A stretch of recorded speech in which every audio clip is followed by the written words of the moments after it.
నమస్తే, welcome to Disha TV. విద్యుత్ కార్మికులందరూ కూడా రోడ్డు ఎక్కినటువంటి పరిస్థితి. ప్రస్తుతం మనం మింట్ కాంపౌండ్ దగ్గర ఉన్నటువంటి విద్యుత్ కార్యాలయం ముందు కూడా ప్రజలందరూ కూడా కార్మికులందరూ కూడా పెద్ద ఎత్తున ధర్నా చేస్తూ ఉన్నారు. అసలు ధర్నా ఎందుకు చేస్తూ ఉన్నారు, రీజన్స్ ఏంటి, వాళ్ళు ఎలాంటి నిర్ణయాలు కావచ్చు, ఎలాంటి న్యాయం కోరుకుంటున్నారో అడిగి తెలుసుకునే ప్రయత్నం చేద్దాం. అన్న చెప్పండి, అసలు ఎందుకు మీరు ధర్నా చేయడం జరుగుతూ ఉంది? ఇన్ని వేల మంది రోడ్డు మీదకి వచ్చి ఈ మేరకు ఎందుకు ధర్నా చేస్తూ ఉన్నారు?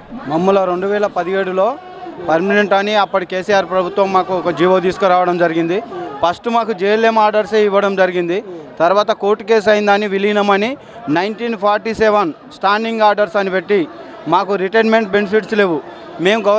మేము ఉద్యోగ భద్రత ఎందుకు కోరుకుంటామండి? మాకు అనుకోకుండా ఏమన్నా ప్రమాదం జరిగితే మా భార్యకో మా పిల్లలకో క్వాలిఫికేషన్ ప్రకారం ఉద్యోగం రావాలని ఉద్యోగ భద్రత కోరుకుంటాం. కానీ మా భార్య కానీ మా పిల్లలు బీటెక్ చేయని మేము ఒకవేళ ప్రమాదవశాత్తు చనిపోతే షీపర్ ఉద్యోగం ఇస్తారట. ఒకటి. రెండోది, గెస్టెడ్ ఉద్యోగాలను డైరెక్ట్ పర్మనెంట్ చేశారు. డిగ్రీ కాలేజ్ లెక్చరర్ను ఎలాంటి ఒక్క సంస్థలో 2 రకాల రూల్స్ పెట్టి మమ్మల్ని పర్మనెంట్ చేయకుండా, పూర్తి స్థాయి పర్మనెంట్ చేయకుండా 6-7 సంవత్సరాల నుంచి ఆందోళన చేస్తున్నాం. పట్టించుకున్నది లేదు. అప్పటి రేవంత్ రెడ్డి గారు కూడా సబ్స్టేషన్లలో కూర్చుండి మీకు అన్యాయం జరిగింది. ఇప్పుడున్న ఉప ముఖ్యమంత్రి గారు కూడా నిండా అసెంబ్లీలో కేసీఆర్ ప్రభుత్వాన్ని నిలదీయడం జరిగింది. మీరు పర్మనెంట్ అన్నారు కానీ పూర్తి స్థాయి పర్మనెంట్ చేయలేదన్నారు. ఈరోజు ఆసారే మాకు విద్యుత్ శాఖ మంత్రిగా ఉన్నారు. వచ్చి 2.5 సంవత్సరాలు అవుతుంది. మీ అందరికీ మేము పర్మనెంట్ చేస్తున్నాం అన్నారు. ఇప్పటి వరకు పర్మనెంట్ చేయడం లేదు. ఒక్కొక్క సబ్స్టేషన్లో ఇంతకుముందు 4 ఉండేది, ఈరోజు 2తో చేయిస్తున్నారు. నెలకు 15 డ్యూటీలు చేస్తున్నాం 24 అవర్స్. మాకు ఎక్స్ట్రా ఓటీలు లేవు. మానసిక అంటే మాకు కడుపు నిండా తిండి పెట్టండి, చెయ్యి నిండా పని చెప్పండి. కానీ చెయ్యి నిండా పని చెప్తారట కానీ కడుపు నిండా తిండి లేదట. ఒక్కొక్కరికి లక్షల జీతాలు అంటున్నారు. ఇవాళ మాకు 30,000 జీతాలతో మేము వెళ్ళదీయలేకపోతున్నాం. ఏపీఎస్పీ ఒక్క సంస్థలో 2 రకాల రూల్స్ ఉండద్దు, ఒక సంస్థలో ఒకే రూల్స్ ఏపీఎస్పీ రూల్స్ ఇవ్వాలి. మమ్మల్ని కన్వర్షన్ చేసి జేఎల్ఎం ఇవ్వాలనేదే మా డిమాండ్. అంటే ఇప్పుడు మీకు గత ప్రభుత్వం ఇచ్చినటువంటి హామీ అయితే 2017లో ఇచ్చినటువంటి హామీ అని చెప్తా ఉన్నారు. మరి ఈ ప్రభుత్వం నెరవేరుస్తా అని చెప్పి దాంట్లో కొన్ని చేసినట్టున్నారు కదా, కొంతమేరకు కొంతమందిని కన్వర్షన్ చేసినట్టున్నారు కదా. ఈ ప్రభుత్వం ఒక్కరిని కూడా కన్వర్షన్ చేయలేదు ఇప్పటి వరకు. మాకు అప్పుడు చేసినది వాళ్ళు కూడా పూర్తి స్థాయి పర్మనెంట్ చేయలేదు, విలీనం అని చేశారు. కానీ ఇప్పటి వరకు కూడా పూర్తి స్థాయి. ఇప్పుడున్న ఉప ముఖ్యమంత్రి గారే అప్పుడు ప్రతిపక్ష నేత నిండు అసెంబ్లీలో చెప్పాడు, మీరు 23,000 మందిని పర్మనెంట్ అన్నారు, ఇంతవరకు ఎవరిని పర్మనెంట్ చేయలేదు, మేము వచ్చినాక వాళ్ళని పర్మనెంట్ చేస్తామని పాదయాత్రలో చెప్పారు. రేవంత్ రెడ్డి గారు ముఖ్యమంత్రి ఒక సబ్స్టేషన్లోకి వచ్చి విజిట్ చేసి అప్పుడు కూడా మాకు హామీ ఇవ్వడం జరిగింది. కానీ ఇప్పటి వరకు దీన్ని పట్టించుకున్న నాదులు లేదు. ధర్నా ద్వారా మీ ప్రధానమైనటువంటి డిమాండ్లు ఏంటి? అసలు మాకు ఒకే సంస్థలో 2 రకమైన రూల్స్ వద్దు, అందరికీ ఒకే రకమైన రూల్స్ ఉండాలి. ఇప్పుడు డిగ్రీ కాలేజ్ లెక్చరర్లను పర్మనెంట్ చేశారండి, పిహెచ్డి ఉన్న వాళ్ళకు 2వ రకం రూల్స్ పెట్టలేదు కదా, కాంట్రాక్ట్ బేస్ చేసిన వాళ్ళకు. మా సంస్థలు ఎందుకు మాకు 2వ రకమైన రూల్స్? మాకు ఎలాంటి ప్రమాదం ఎప్పుడు జరిగి మనుషులు కాళ్ళు చేతులు కాలిపోయి బతుకుతారండి. వాని జీవితకాలం సెక్యూరిటీ కోసమే కదా మేము పర్మనెంట్ అడిగింది.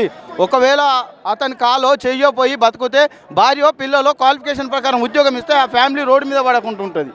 ఇంత ఎమర్జెన్సీ సర్వీసులో అయినా మమ్మల్ని కాకుండా డిగ్రీ కాలేజ్ గెస్టెడ్ సిగ్నేచర్ ఐటీఐ వాళ్ళని చేస్తలేరండి. గెస్టెడ్ సిగ్నేచర్లు పిహెచ్డీలు చేసి యూనివర్సిటీలలో చాలామంది కాలిన వాళ్ళకు కరెక్ట్ పర్మనెంట్ జరిగింది. మా డిపార్ట్మెంట్కి వచ్చే వాళ్ళకి మాత్రం మాకు అన్యాయం చేయడం జరిగింది. అన్న చెప్పండి, అసలు మీరు ఎలాంటి డిమాండ్స్ అయితే ధర్నా చేస్తా ఉన్నారు? అన్న డిమాండ్స్ అంటే ఏం లేదన్న, మేము ఎప్పటి నుంచి వెట్టి చాకరీ చేస్తున్నామన్న. కేసీఆర్ ప్రభుత్వం ఉన్నప్పుడు మమ్మల్ని అందరినీ కన్వర్షన్ చేసింది ఆర్టిజన్గా.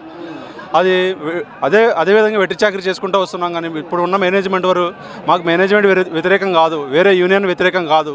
మా పట్టతిప్పల కోసం ఎప్పటి నుంచో కష్టపడి పనిచేస్తున్నాం. మాకు కేసీఆర్ అన్నాడప్పుడు కడుపు నిండా అన్నం పెడతాము, చేతి నిండా పని ఇస్తామని చెప్పేసి. మేము చేతి నిండా పని అయితే ఉంది కానీ కడుపు నిండా అన్నం లేదన్న.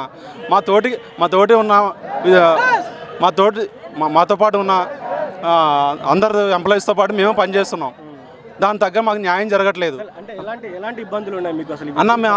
మాకు విద్యార్హతలు అన్నీ ఉన్నాయి అన్న. ఐటీఐ ఉంది, డిగ్రీలు ఉన్నాయి, పీజీలు ఉన్నాయి, 10th క్లాస్ ఉన్నారు, అన్నీ చదువుకున్న వాళ్ళే ఉన్నారన్న. వాళ్ళతో పాటే మేము పనిచేస్తున్నాం. ఏంటి మమ్మల్ని గుర్తించమని అంటున్నాం. ఆర్టిజన్ అని చెప్పేసి నామకరణం చేశారు. అదేంటి బ్రిటిష్ కాలం నాటి పదం అది. ఇప్పుడు ఉన్న నాయకులకి ఏమో ఏపీఎస్సీబీ రూల్స్ ఇస్తున్నారు, మాకంటే స్టాండింగ్ ఆర్డర్ అని ఆర్డర్ ఇచ్చారు.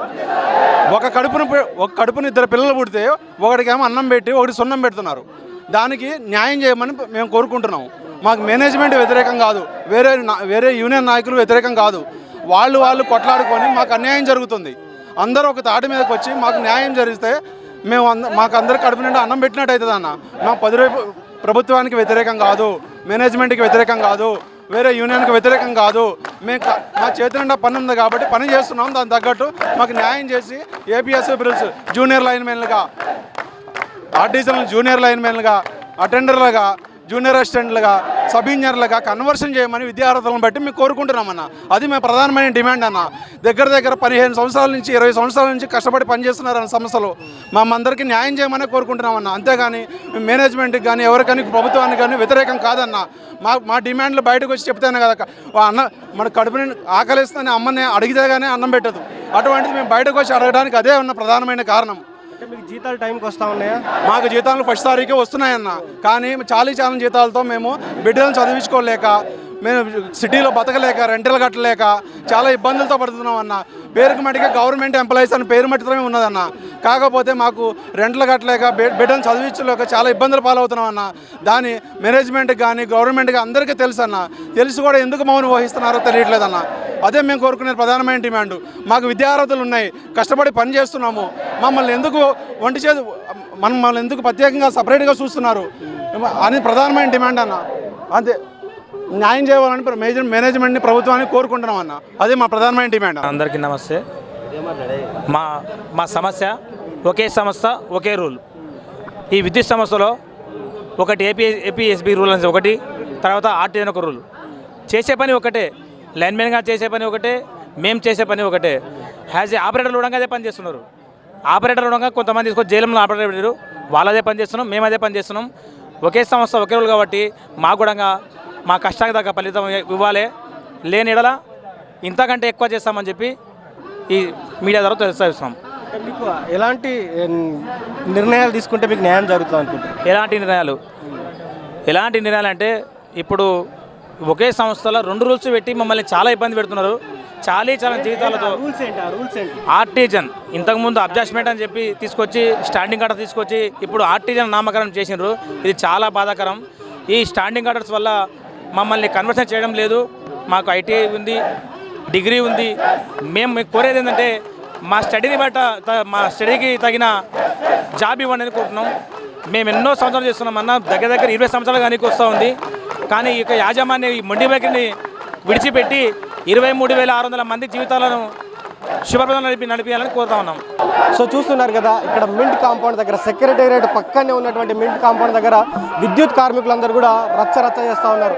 ఒకటే సంస్థలో దాదాపు 2 రూల్స్ ఎలా ఉంటాయని, ఆ 2 రూల్స్ని తీసేసేయాలని చెప్పేసి మాకున్నటువంటి ఏదైతే గత ప్రభుత్వం చెప్పినటువంటి హామీని కావచ్చు, ఈ ప్రభుత్వం వచ్చే ముందు అటు బట్టి విక్రమార్క కావచ్చు, రేవంత్ రెడ్డి గారు ఇచ్చినటువంటి మాట నిలబెట్టుకోవాలని చెప్పి కూడా వారు కోరుతూ ఉన్నారు. కాబట్టి అదేవిధంగా వారికి తగినటువంటి న్యాయం జరగాలి. మాకు ఉన్నటువంటి విద్యార్హతను బట్టి మాకు కన్వర్షన్ ఉండాలి, ఆర్టిజన్స్గా విలీనం కావాలని, కార్మికులను ఏదైతే ఆర్డినెన్స్ తెచ్చారో ఆర్డినెన్స్ కూడా రద్దు చేయాలని టీజీసీ పీడీసీ కావచ్చు, టీఎన్జీ పీడీఎస్ కావచ్చు, వీరి పరిధిలో పనిచేస్తున్నటువంటి అన్మ్యాన్డ్ కార్యక్రమంలో ఎవరైతే ఉన్నారో వాళ్ళని ఆర్టిజన్గా గుర్తించాలని కూడా వారు అడుగుతూ ఉన్నారు. చాలా సమస్యలతోటి, చాలా డిమాండ్లతోటి వారు ఇక్కడ ధర్నా చేస్తూ ఉన్నారు. దాదాపు 1000 సంఖ్యలో ఇక్కడ కార్మికులు ధర్నా చేస్తూ ఉన్నారు. కాబట్టి ఈ కార్మికులందరికీ కూడా న్యాయం జరగాలని కూడా కోరుకుందాం. అదేవిధంగా కార్మికులందరూ కూడా ఇక్కడ సెక్రటేరియట్ పక్కనే ఈ ధర్నా చేస్తూ ఉన్నారు. సో ఈ ధర్నా చాలా పెద్ద ఎత్తున జరుగుతూ ఉంది. సో చూద్దాం ప్రభుత్వం ఏ విధంగా స్పందిస్తుంది, ఈ విద్యుత్ కార్మికులందరికీ కూడా ఎలాంటి న్యాయం జరుగుతుందో కూడా వేచి చూద్దాం. ప్రస్తుతానికైతే ఇక్కడ ధర్నా మాత్రం పెద్ద ఎత్తున సాగుతూ ఉంది. సో సాగుతున్నటువంటి ధర్నాలు కూడా 1000 మందిలో పాల్గొంటూ ఉన్నారు. 1000 మంది కూడా ఒక్కసారి నిలదీస్తే ఇక్కడ సెక్రటేరియట్ మొత్తం గజ్జుమంటా ఉంది. పరిస్థితి మాత్రం చాలా దారుణంగా ఉంది. 1000 మంది రోడ్డు పైన కూర్చున్నటువంటి పరిస్థితి. ఉదయం నుంచి కూడా ఇక్కడ కార్మికులు కూర్చున్నటువంటి పరిస్థితి, ఎవరు కూడా ఇక్కడ నుంచి కదలనటువంటి పరిస్థితి కనిపిస్తూ ఉంది. కాబట్టి చూద్దాం ప్రభుత్వం ఎలాంటి నిర్ణయాలు తీసుకుంటే విద్యుత్ కార్మికుల కోసం, విద్యుత్ కార్మికులను ఏ విధంగా ఆదుకుందో వేచి చూద్దాం. సో చూస్తూనే ఉండండి దిశ టీవీ. నేను మీ journalist Srikanth with video journalist Vamshi from Mint Compound, secretariat, Hyderabad.